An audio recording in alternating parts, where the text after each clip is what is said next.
Hello everyone.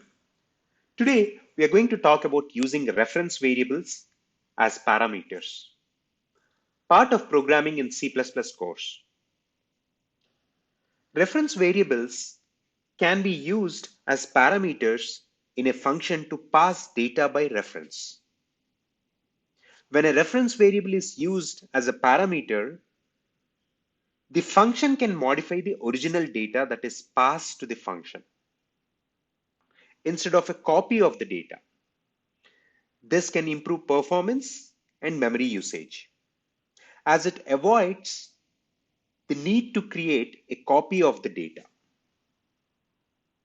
To use a reference variable as a function parameter, you declare the parameter as a reference variable using the ampersand operator, followed by the parameter name.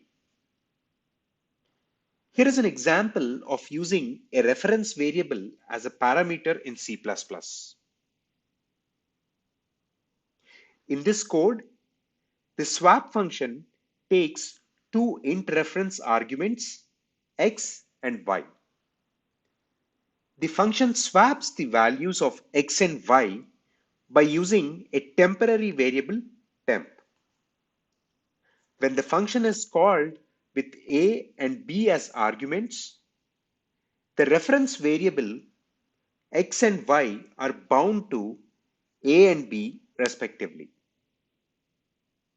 The values of a and b are swapped, and the output of the code is the value of a is 10 and the value of b is 5. Hope this was helpful. Thank you for watching.